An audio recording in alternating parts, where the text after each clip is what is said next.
Bom, pessoal, conforme o prometido, voltando na noite deste domingo aqui no novo canal do Sormani, o @Fábio Sormani Oficial, para falar das novidades que aconteceram ao longo desse dia.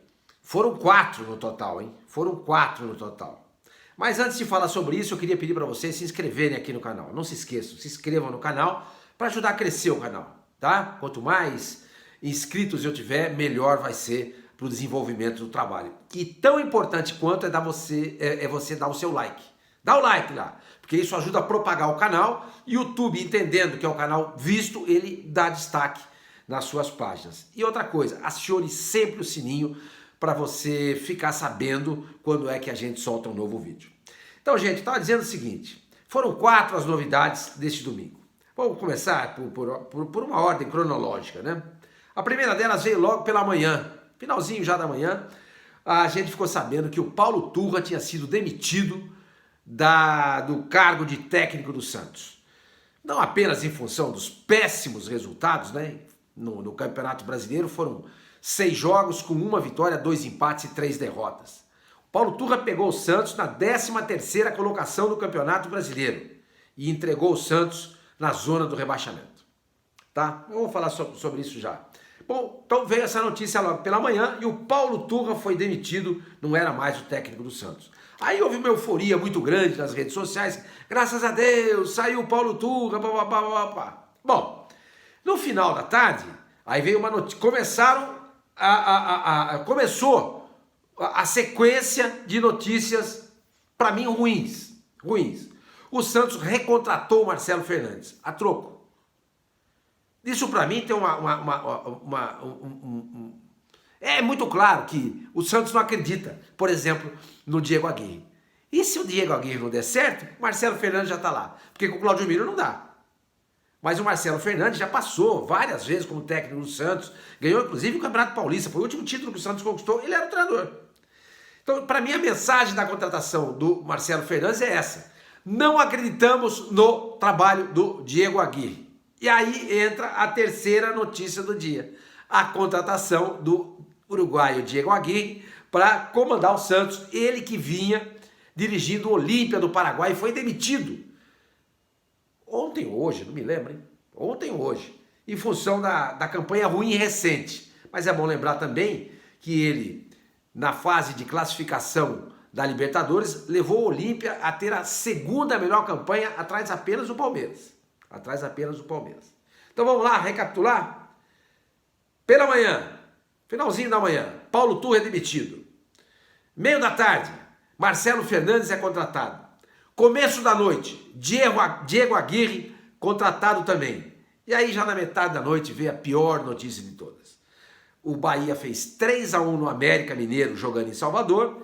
E com a vitória de ontem do Goiás sobre o Fortaleza por 1-0 em Goiânia, o Santos entrou na zona do rebaixamento. O Santos hoje é o 17º colocado do Campeonato Brasileiro. Ou seja, o primeiro time dos 4 que vão ser rebaixados ao final do campeonato.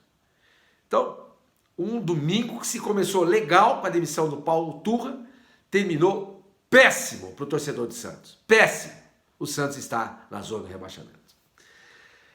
Tudo isso, gente, não acontece do nada. Né? Tudo isso não aconteceu da noite para o dia. Tudo isso não despencou de paraquedas na Vila Belmiro e abriu esse pacote de tragédias. Não, isso vem acontecendo há 3 anos. Isso vem acontecendo com o Santos há 3 anos. Desde que esse inepto, incapaz, obtuso, atrasado do Andrés Rueda assumiu a presidência do Santos. Desde que esse azarado presidente assumiu o Santos, tudo de ruim acontece com o Santos. O Santos nunca mais se classificou para a fase aguda do Campeonato Paulista. Pior do que isso, brigou para não ser rebaixado. A mesma coisa aconteceu no Campeonato Brasileiro do ano passado e retrasado, e nesse já está na zona do rebaixamento.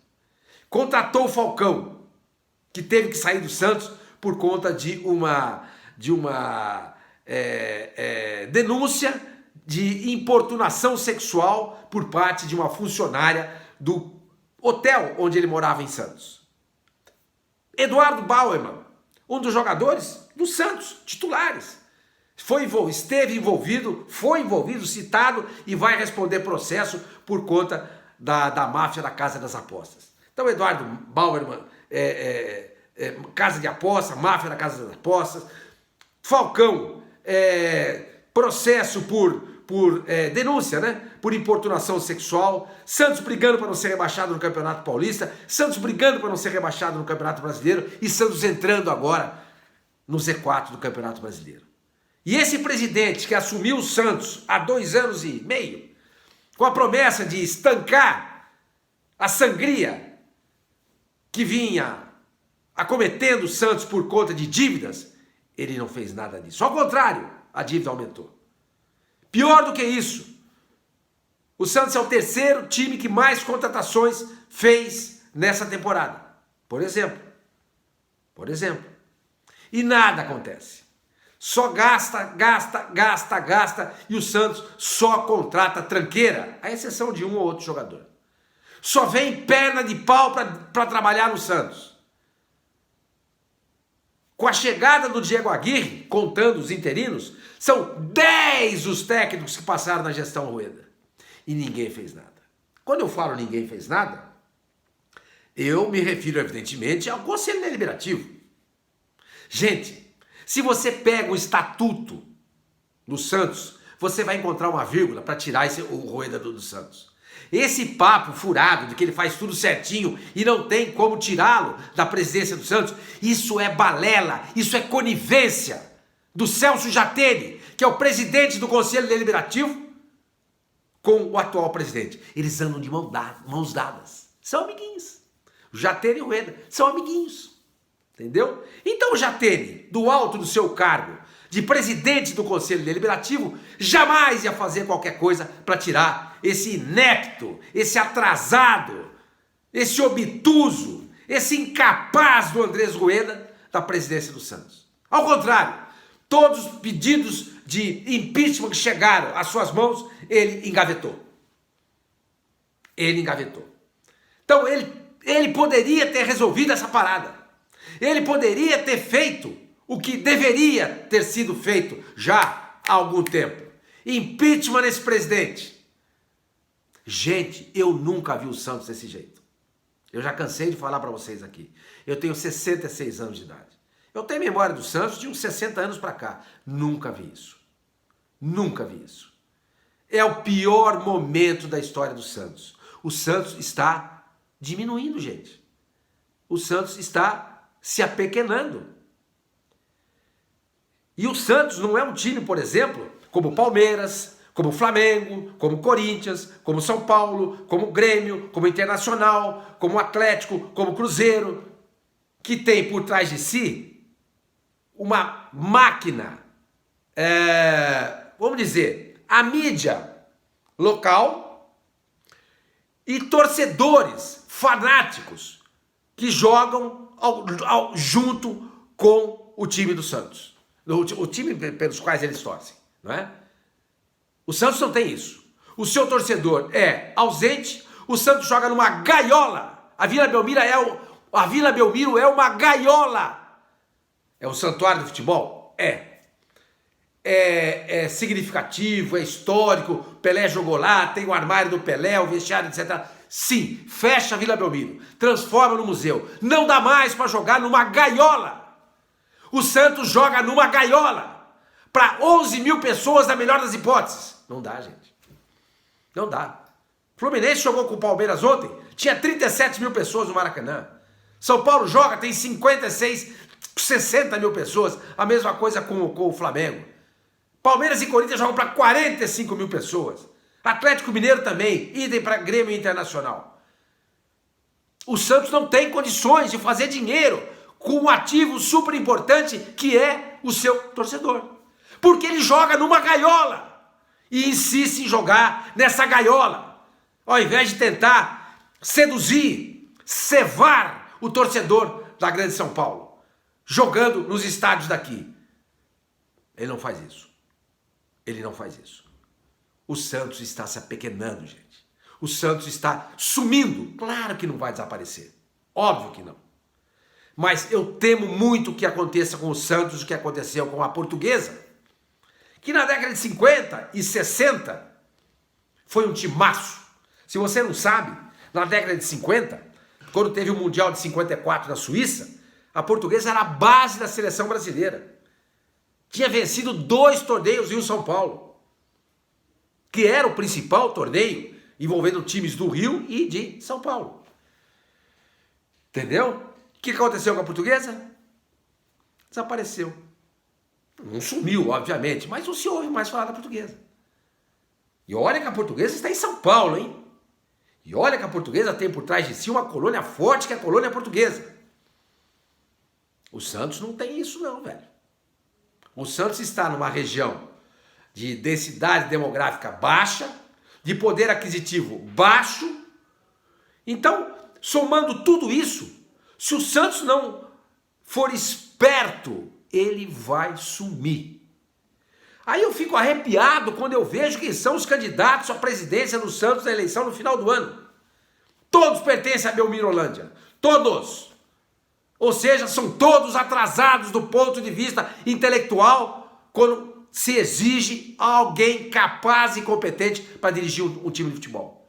Então vai sair isso que está aí, vai entrar outra coisa igual, só vai mudar a mosca. Só isso que vai mudar. Só vai mudar a mosca. Por isso que eu já cansei de dizer aqui para vocês, a SAF é a única solução para o Santos. Porque viria alguém de fora, um empresário, alguém ligado ao futebol, para tentar melhorar e mudar esse mainstream, esse status quo que vem destruindo o Santos ano após ano, década após década.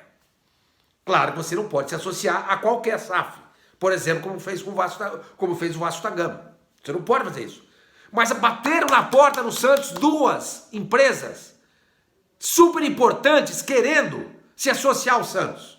O Grupo City, do Manchester City, do Guardiola. Campeão da Champions League, campeão da Premier League e que vai bater campeão do mundo no final do ano. Esse grupo bateu na porta da sala do Andrés Rueda. E o Andrés Rueda, pum, bateu a porta na cara do representante. O grupo QSI, que administra o PSG, foi lá também. E o Rueda, sabe que o Rueda falou para eles? Eu topo. Desde que vocês ficam com 49% das ações, nós ficamos com 51%. Nós estamos precisando de 100 bilhões de dólares. Os caras deram risada, evidentemente. Evidentemente. Essas duas empresas foram noticiadas. Agora eu vou contar para vocês mais uma coisa. Tem uma empresa farmacêutica brasileira que antes de Grupo City e QSI baterem na porta da sala da presidência do Santos, essa empresa brasileira farmacêutica foi lá também. E o Rueda disse não.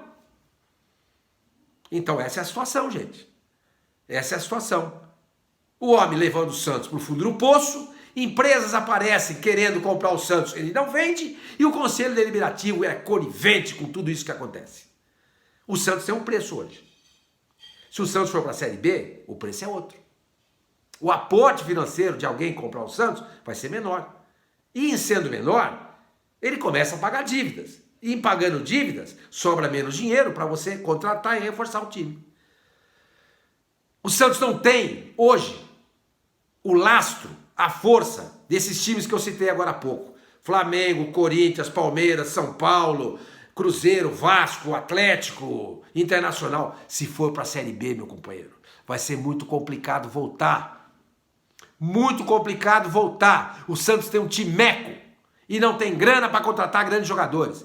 Mais ainda, vários jogadores foram procurados e não quiseram jogar no Santos. Eu vou dar um exemplo para vocês. O Ademir, que está no Bahia. O Ademir era jogador do Atlético Mineiro. O gerente de futebol do Atlético é o Rodrigo Caetano, que era o gerente de futebol do Internacional na época que o Odair Hellmann era o técnico do Internacional. O Odair ligou para o Rodrigo Caetano. Falou, Rodrigo, eu preciso do Ademir. Vocês não estão usando. Beleza, Odair. Tamo junto, velho. Somos amigos de longa data. Vamos compor negócio aí, o jogador é seu. Beleza. O Santos estava tudo afinado com o Atlético, nas condições do empréstimo, etc e tal. Aí apareceu o Grupo City. O Bahia. E sabe o que aconteceu? O Ademir preferiu ir para o Bahia. Esse é um caso. Há vários outros casos de jogadores que não querem jogar no Santos. Porque o Santos hoje é um time pequeno. Pequeno. A sua história é grande. A sua camisa é poderosa. É o maior time da história do futebol brasileiro. Ninguém discute isso. Teve o Pelé. Mas hoje, o Santos é um time pequeno. Pequeno. Que se não tomar cuidado, meu companheiro, vai para a Série B, de lá nunca mais vai sair.